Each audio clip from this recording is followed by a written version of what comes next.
At Sierra, discover great deals on top brand workout gear, like high-quality walking shoes, which might lead to another discovery. 40,000 steps, baby. Who's on top now, Karen? You've taken the office step challenge a step too far. Don't worry, though. Sierra also has yoga gear. It might be a good place to find your zen. Discover top brands at unexpectedly low prices. Sierra, let's get moving.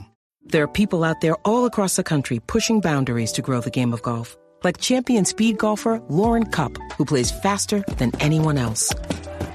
And Will Lowry, whose work in the golf community inspires more kids to get into the game. As a champion partner of the Masters, Bank of America supports everyone determined to find out what's possible. In golf and in life. What would you like the power to do? Bank of America. Bank of America N.A. member FDIC, copyright 2025, Bank of America Corporation, all rights reserved. The spirit of innovation is deeply ingrained in America, and Google is helping Americans innovate in ways both big and small. The Department of Defense is working with Google to help secure America's digital defense systems, from establishing cloud-based zero-trust solutions to deploying the latest AI technology. This is a new era of American innovation. Find out more at g.co/American innovation. Welcome to the 1865 match report. We're looking back on Forest's 2-1 defeat at Aston Villa, a game which from Forest's point of view was a bit Jekyll and Hyde. The first half not so great and the second half much better. Forest had it all to do when a quick blitz from Villa saw them go 2-0 up inside the first 15 minutes, but Forest responded and created many chances of their own, and but for some wayward finishing, they could have been leaving Villa Park with at least a point. I'm Stephen Toplis and I'm joined by Tom Newton to look back on events in Birmingham. Tom, how was the day and how would you sum up Forest's performance? Pretty much what you've said, really, Jekyll and Hyde. It was like a really nice day for football yesterday, really nice weather, and because of the later kick-off, obviously you can sample some of the watering holes in Birmingham near the station and everything. So yeah, going into it, it was going to hopefully be a perfect away day, but as we'll touch on in a minute, that was shot down in flames in the first 15 minutes, wasn't it? Yeah. Let's start though with the team news. Nuno made 3 changes from the hard-fought win over Man United in midweek.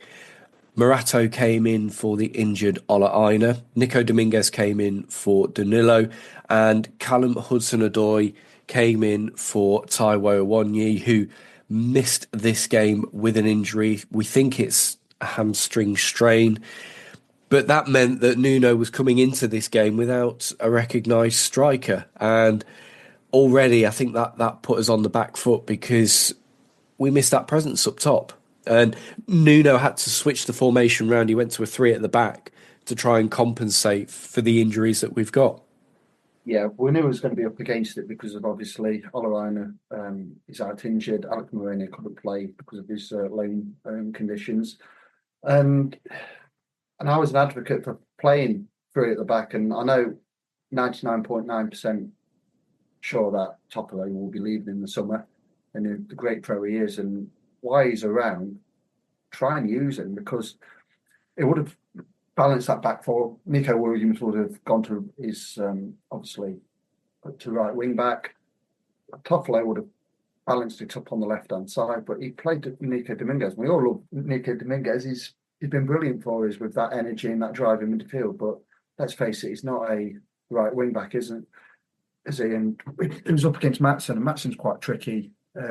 Back in fullback and everything, and we'll talk about it in a minute, but he tied him in knots with the second goal and everything, and we was up against it, wasn't we, in terms of the defending, who he had to pick from, with Aina being out, Moreno couldn't play. But then you're just saying to Tyler, can you give us 4 or 5 games while Wood's out? And yeah, he can't do that. And I mean, I'm not saying it's entirely Tyler's fault, and I loved him in that first season, and I still love him now in what he gives you. But the kid's just made of biscuits, isn't he? We just cannot rely on him. And like I said, we just wanted a few games from him, just like obviously see us over over the line in terms of why with Woods out. Can't get that out of him. And obviously, we played at various levels of the game, haven't we? And when you're going into a game and you're missing certain players, then you go into you haven't got a striker, so you've got to like play Alanga, and it's just you're just like you're up against it from the get go, aren't you? And unfortunately, that first 15, 20 minutes, we was way off it, wasn't we? Yeah, it was all Villa. They had Forest pinned back, and it wasn't long before the first goal came, 13 minutes in. And I want to have a look at this goal in more detail because it feels like Forest should have done a lot better with it. Yeah, there was obviously ball went over the top for Hudson-Odoi. He flagged offside, and I'm not saying it's Callum's fault, but he's turned his back on it, and they took the quick free kick, haven't they? And Morato's messing about, pissing around with his shin pads, and it's like at this level, you've got to be on it. That split second of a lack of concentration, it could cost you. Then obviously they put the ball in between Dominguez and Morato, and we was never set, was we? And as soon as he's took an unbelievable touch, that touch has obviously made the goal because obviously he's given him that half yard and he's put it past Southwood's legs. But it's reminiscent of that first season back in the Premier League, and Ipswich are doing it now. That lack of concentration for that split second, you get punished for it. And I mean, Morata's done all right when he's come on, and obviously got something to hold on to, etc. He's been quite formidable, but that's schoolboy stuff, isn't it? You've got to be ready at every opportunity at this level, because if you're not, you're going to be punished for it, and we was punished for it. And I was kind of hoping that it was going to a VAR. Because obviously offside, but if you look at it from a side view, Milenkovic just drops back in, keeping Rodgers onside, and obviously he hasn't got enough time to get over. And as soon as he's through and past Dominguez and Morato, he's sized up the angle, and he's really decent finishing. He's a really good player, isn't he? Morgan Rodgers. He's shown that this season how good of a player he is, and and again. We're not at the races, are we? 1-0 down and away from home, and you're kind of thinking, here we go again, kind of thing. I'm not that like being obviously doom and gloom and everything like that, but only in recent times we've gone to Bournemouth and got panned 5-0, gone to Newcastle and been 4-1 down by half time, and you think, and Villa are a very, very good side, aren't they, with very good players, and you think, oh, here we go again. I hope it's not going to be reminiscent of Bunty away defeats. Yeah, and Villa doubled their lead 2 minutes later, and that's when I was starting to fear the worst and thinking, here we go, it's another Bournemouth, because Ian Maatsen got away down the left-hand side. He crossed, and Daniel Marlon was there to tap in. He actually it was a good bit of centre-forward play for him. I mean, he gambled on that cross coming in and got his reward, but at that point, it just felt like it was going to be a long afternoon for Forest. Yeah, I'd like to mention the second game. Dominguez has been brilliant this season, but let's face it, he's not a right fullback. And Ian Maatsen, he's tied him in knots and he's got a really good ball in. But then if you look on the back post, Williams at no point knows where Daniel Marlon is. And he got highlighted on Match of the Day last night. He's looking at, obviously, at the angle and everything of what's on the edge of the box. And no point he's made eye contact with Daniel Marlon, and he's obviously got a run of him on the back post, and because Nico Williams hasn't seen him, he can't miss really. And in some ways it is a preventable goal because somebody should have been aware of who was around, and Daniel Marlon, he's not going to miss that, is he? And it's 2-0, and like you just says, here we go again. Hopefully you think, we're going to get hurt here. They were like they were like much better than us and everything. But after that, we stemmed the tide, and then there was a chance from Alanga, which I think he had time to actually chop out onto his right foot and like feather it into the bottom corner, but he's hit to his left foot. That's gone past the post. Hudson-Odoi worked a really good chance, and that gone wide the post. And within like a split second, you could be like 2-2, and if that goes in, it's like reminiscent of that 5-5 game in 2018, where it was just madness, wasn't it? Get it to 2-2 in quick time. You never know what the score will be, but as we'll obviously highlight and go into a bit greater detail in a minute, Forest could not hit the target yesterday, and that was probably the reason why we didn't come away with a draw. At half-time, Nuno decided to change things, so he took Alanga off. We hope that's not an injury, and hopefully it's more of a tactical thing. And Jota Silva came on. and he was probably the most advanced of the Forest attackers as a result of that change. And in that second half, Forest looked a lot better, didn't they? Yeah, he caused absolute havoc. He was winding up their centre half. He obviously had that spat with Martinez. And I've been a critic of Jota Silva. Somewhere in that in him is a player, and he can wind up opposition. He's obviously he's really energetic and everything. If he concentrates on those things, he can be a really effective player. Not necessarily a regular starter, but somebody who can make an impact on the bench. But when he's like doing his dying swan for theatrics and trying to buy like a cheap free kick, and when there's like, and you look at him thinking, just get up, you're embarrassing yourself, etc. That annoys me, like everybody else. Or if he's giving away cheap free kicks and everything. But yeah, he really occupied their back line, and he never got in the. Well, I thought him and Anderson were going to get in the way of each other, but obviously Jota took responsibility and slotted a really good finish. I know it took a bit of a deflection off one of the defenders at Konza or someone like that. Yeah, it just takes a nick on the way through, but yeah, to take it away from Martinez. But it's a really good finish, and he's obviously. And then you think, 58 minutes. I think he scored. I think here we go. We could get something, but yeah, Williams had a chance, didn't he? And he had two chances, didn't he? yeah, he had the one before Jota scored where he cuts inside onto his right foot, and that feels like a really good opportunity. And he puts it the wrong side of the far post. And then Hudson-Odoi went close again with a similar effort, one that we've seen him score so many times this season. Cutting in from the left, he goes for the far post, and that one goes just wide. But the way that Forest were playing in that second half, they were creating these chances, and that was a real source of optimism because they'd really come back into the game by this point. Yeah, definitely. A Villa fan was tweeting me last night, saying if we could have hit the target, we would have won that 6-2. And he says, "Well, I don't know what you're talking about. Villa was pretty comfortable. We had they had chances, obviously the Rashford chance and the Rodgers chance, but why they didn't score and we still obviously only 2-1 down, you never know. If one of those chances go in, it's 2-2, and you think, fair enough, we've got some cut the game where obviously after 20 minutes it looked like we was never going to get some cut the game. And it gives you a bit of you're optimistic for the rest of the season, because obviously without Alanga and Wood and Aina, etc., your big hitters, it's that we actually create many chances against a very, very good side. And I know there weren't tap-ins or anything like that, but we did create those chances. And on another day, they go in, don't they? And like I said, we'll come away from the game with a draw. And I think in that second half shown, we played really, really well. And we actually pushed Villa back into their own half kind of thing. We pushed them right back, and we started playing on the front foot. And you think, if we started doing that from the get-go, it would have been a completely different game, but we obviously gave them too much respect. 2-0 down after 15 minutes, and an uphill challenge, isn't it? And you can't do that at this level, especially against the likes of Aston Villa. You can't give him a head start, can you?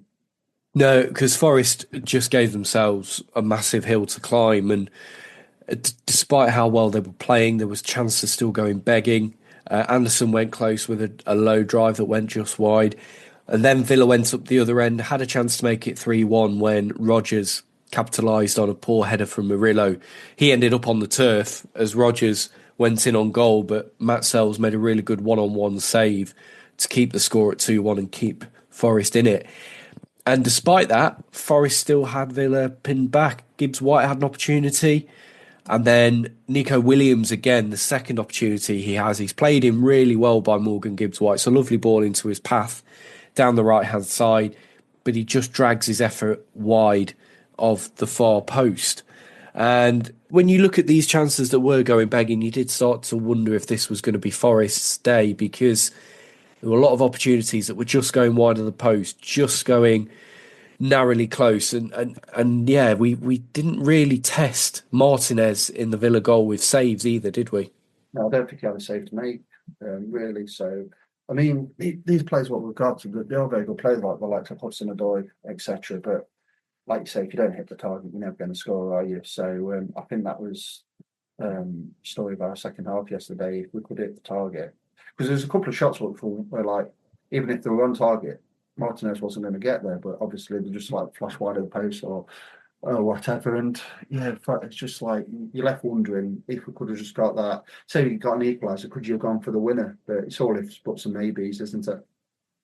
It is, but Forest did come even closer to equalising as the game entered injury time. Murillo picked the ball up 30 yards out. He let fly, but the strike bounced off the top of the crossbar and away, and that was as close as Forest came. One day they're going to go in the top corner, one of those efforts, because that was it. Just how clean his strikes are. It's so satisfying to watch. It's just a shame this one hit the crossbar. Yeah, and hopefully he scores one of them in a Forest shirt. You could see he was obviously in Villa's half. He was like just trying to create that angle, and the ball was coming back to him. Then he was like popping it up, and he was trying to get that one position where he's obviously got a bit of space to run into. Then obviously unleashed shot, and yeah, as soon as he's left his boot, it's one of them where you're thinking this is going in, and obviously it just clips the top of the ball, and you think, oh bloody hell! On another day, like you say, that goes in, but he's going to score one of those where he's going to take a deflection like trickling, like a bit like that Ian Wone one years ago at Newcastle in the cup. Obviously we was right behind it because we was in the dugout standing. I thought that's going in, because you could see Martinez scampering to his right, but unfortunately it hit the crossbar, and it's an unbelievable strike, and sincerely hope, like what every other Forest fan, one of those goes in the top bin. The final chance of the game fell to Aston Villa, and this was because Forest had pushed up and they were chasing the equaliser. On the break, Marcus Rashford had the ball. He was in on goal from the left-hand side. Sells blocked his initial effort, and then the ball spun up and looked like it was going to end up dropping over the line. But Sells beat Rashford to the ball in a sprint, palmed it away and got the ball to safety. But that was the last opportunity, and the final whistle blew, and that meant that Forest, despite a really spirited and actually really high quality second half performance, Forest had nothing to show for their efforts, and the game finished 2-1. I think in the circumstances, Tom, it was a really good performance under adverse conditions, with the injuries, with the tactical changes that were forced on Nuno, and also the fact that we were 2-0 down so early on. That provides a lot of encouragement, I think, for the next round of games coming up. Definitely. And like on paper, Aston Villa's the hardest game of the remaining games left. Because hopefully by the time you get to the Chelsea game, obviously we'll know what competition we're playing in next season, and hopefully it's the Champions League, etc. So it's unfortunate that like I said, keep going back to that 20-minute period or 15-minute period, that lack of concentration and giving them a head start obviously was the reason why we didn't win yesterday. But another factor, and I'm not saying he had a detrimental effect on the game, but Simon Hooper's performance yesterday was awful. And he was bad for both sides. So there was a stage where he was giving Aston Villa everything, then he was giving us everything, and then there was a couple of times where we was on the attack, and he's, rather than like letting the game flow, he's brought it back, and you're like thinking, there's a couple of times where Forest were like getting really annoyed with him, like thinking, we have the ball there, and then we've got to take a free kick from like 10 yards, like near to our own goal kind of thing. And then Martinez was taking the mick, time wasting, and then 4 minutes goes up on the board, and all the subs, they made a lot of subs, because at one point they brought 3 players on at the same time. We made subs, and then obviously the goal what we scored obviously in the second half, because that like relates to like 30 seconds to a minute. Yeah, you can have 4, and I'm like thinking, where's he got that from? I was expecting at least 8. Yeah, because if you start totting it up and everything, there'd be some probably like refereeing expert out there saying 4 minutes was fair and everything, but like I said, I'd love to see the evidence, because the amount of times like Martinez was messing about, taking his time to take a goal kick, it should have been more than it was. But same thing happened up at Newcastle. We had them on the rack, didn't we? We could have got a 4-4, but then again, was it Jared Gill at that game?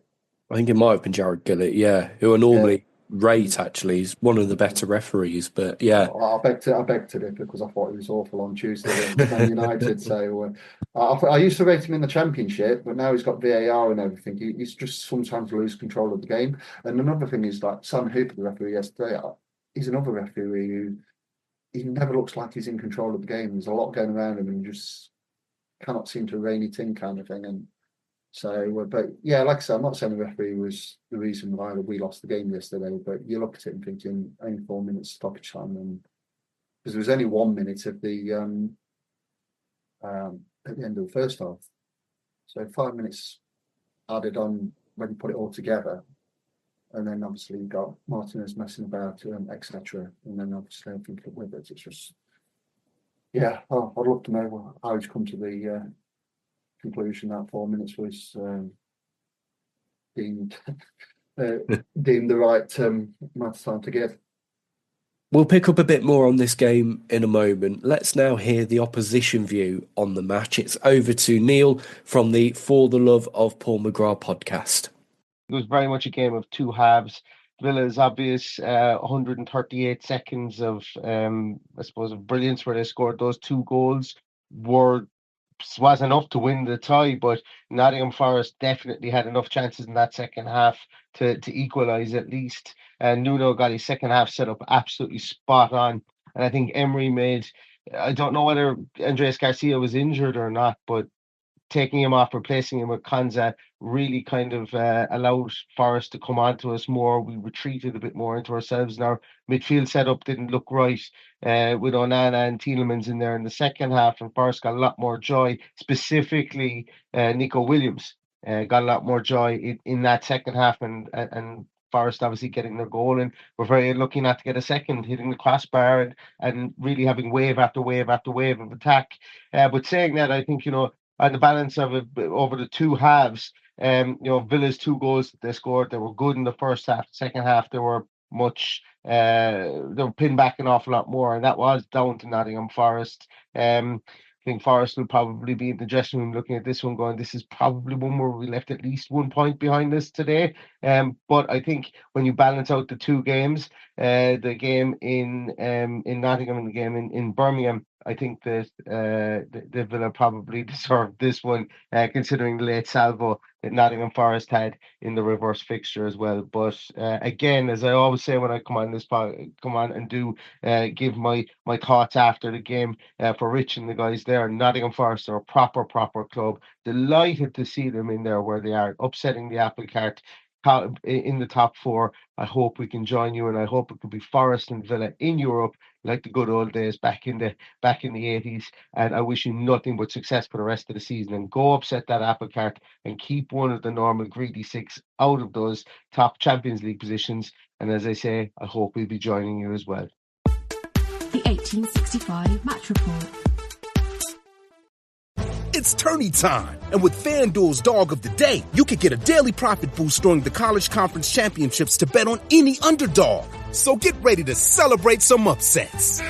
No one saw that coming, except for me, baby. 21 plus and present in select states. Opt-in required. Minimum plus 100 odds required. Bonus issued is non-withdrawable profit boost tokens. Restrictions apply, including token expiration and max wager amount. See terms at sportsbook.fanduel.com. Gambling problem? Call 1-800-GAMBLER. You're listening to 1865, the Nottingham Forest podcast. Let's pick up again with Tom on this game at Villa Park. And you sort of alluded to this earlier on. Are you glad that Forest have got this game out of the way now? Yeah, I just think it's been a really tough week. Obviously, the 130 minutes at Brighton last week, players getting injured because of that. With obviously Aina, Taiwo, they've got a full week now, and hopefully get Wood back on the field against Everton next Saturday. And like I said, I know football isn't played on paper, but when you look at it and you think, you look at the remaining games, you've got some teams that are going to be on the beach. Everton, West Ham potentially going to be on the beach. Brentford, we've got Leicester. Leicester be down by then. Well, we already know they're down, but not mathematically. Then obviously we've got Chelsea, which I think we will know by then what competition being, and obviously I've got a small match with Spurs on that Monday night, playing against Ange's Mate Bowl. So looking at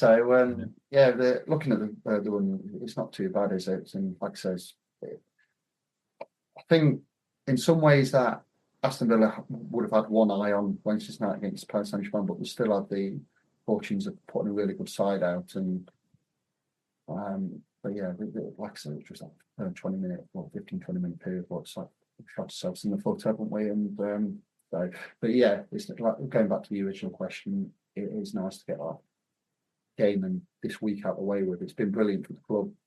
FA Cup semi-final, 3 points against Man U, done the double over Man U, which is the first time since '92. Yep. So it's been a decent week, and obviously there's been a lot going on with injuries and everything. But yeah, full week now on the. Hopefully they won't do much training. You don't really need to do much training at this part. Apart from probably walk through a bit of shape work back end of the week against Everton. But yeah, just get players rested up now and everything that's been tough on the players this week. I think the game showed the difference between the two teams' strength in depth. Villa made 8 changes, but still had the likes of Asensio, Marlon, Rodgers and Watkins on the pitch, with the likes of Rashford and McGinn to come off the bench.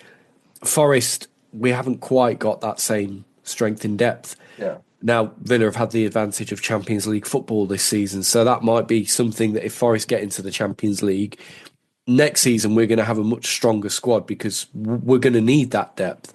But it's interesting seeing Villa's journey and where they are now and kind of what we might need to do to get to their level. Yeah, it's a great marker, isn't it, of what we need to do and things like that. Hopefully Forest might do things a bit differently, because if you remember last summer, Villa effectively did nothing, did they? I don't think in the transfer market, and then obviously not a great deal, no. No, then they were looking at it, and then obviously they did really well in the Champions League, and they managed to get the likes of. Well, I know they got a massive chunk of money from Saudi for Duran, so it gave them the opportunity to bring Rashford on and bring Rashford through the door. And I think I was talking to a Villa mate yesterday. He's very clued up on Villa, and I think they're paying the full 320 grand a week or whatever. So it's like he's taking 2 million a month off Villa. There'd be probably another Villa fan out there saying, "No, miles off with the estimations," but I'm just going off another Villa fan who says, "Yeah, we're paying him 2 million a month, which is a massive amount of money." But when you're in the Champions League and everything, and you can afford to do that. And then we got Marco Asensio, who he was a bit quiet yesterday, but when he was on the ball, you could see his like quality and where he's been. Real Madrid, PSG. So then obviously they can bring like quality on, can't they? So we will get there. Don't forget. I mean, when Villa went down, I know when they went down from the Premier League to the Championship, they did have some horrific players, and they were there for a final payday, weren't they? And then they obviously come up, stayed up, and then obviously got Emery in, and obviously progressed to really. I think a lot of Forest fans have got a soft spot for Villa, because obviously it's very reminiscent of what we've done in the past, won European Cups and everything, and they're not the Sky top 6 and everything, and yeah, they're obviously on the other side of the Midlands. So yeah, it's very much like a lot of parallels, isn't there, of what they've done and what we've done. So yeah, we will get there. It just needs to be careful planning, and but like I said, we're in a very good place at the moment, regardless of the result yesterday, which obviously didn't go our way. But yeah, we're in a very, very good place, and we're only going to progress. We're only going to get better, and we've been in the Champions League, and obviously the money what we get finishing third place, we're only going to get better caliber players in. And yeah, the last 3 years have been amazing for the football club, and never 3 or 4 years ago did I think Forest would be on the cusp of Champions League football, and the players what we can potentially get in, and obviously what that will do with the club off the field with the brand and everything. Yeah, we're in a very good place, and obviously we're being looked after by a very ambitious owner. Jota Silva came off the bench and made a real impact in this game. If Chris Wood is still out next week when we play Everton, should Jota start as striker? Yeah, I think I think he's got a lot to give. If he concentrates on what he's good at rather than like his theatrics, he could be a very effective player for us, and he showed that yesterday. And even though some Villa fans say they were comfortable yesterday, I think they were crapping themselves in that second half, and it was only 2-1 and we was getting a load of chances. And Jota's can be a real effective player in that. I think put a tweet out yesterday saying he's done more than enough to want to start next week. I know people was saying at the start of the season that he should have been starting over Alanga, which is stupid, isn't it? But why you got Wood out and Tyrell out, use him, because obviously, and he can obviously. I'm not saying he's messy or anything like that, but they did it at Barcelona, didn't they? Where they had obviously Messi, Neymar, etc., and they're like rotating and obviously keep moving kind of thing, and you don't know where those players are if you defend him, and it can be really effective. So with Gibbs White there with his movement, Hudson-Odoi and Alanga will be really effective, and it just gives another string to our bow, isn't it? And what are you thinking ahead of Everton next Saturday? It should on paper be a game that Forest come away with all 3 points, but we know how difficult David Moyes sides are to play against. But you would hope that having come through the week that we have, and despite all the adversity, the level of our performances has been really good right the way through, and we've been able to get results or take a team like Villa close as we did this weekend. I feel pretty confident that we can get the win against Everton and just cement our position in the table a bit more. Yeah, definitely. I mean, we've got a 3 week now, haven't we, where you can get players back, get them fully recovered. We're back home, 3 o'clock kickoff. I think yesterday, I'm not saying just write it off and forget about it, but we can park that now. We've got the harder team on paper for the run-in, and let's get 3 points next week. And I think we've got enough to beat Everton.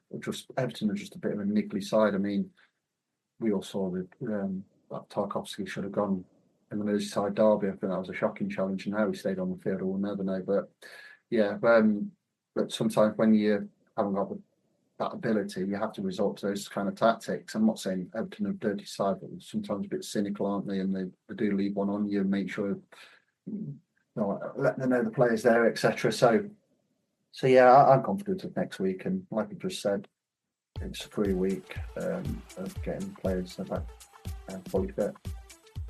We'll leave it there then. We will have our match report after the Everton game for you next week. Thanks to Tom for joining me. Thanks also to Neil for providing the opposition view on this game. In the meantime, we will have our Friday 5 in your feeds later this week. And then next weekend, we will have our match report after the Everton game. So make sure you join us for that one. Thanks for listening, and we'll see you next time.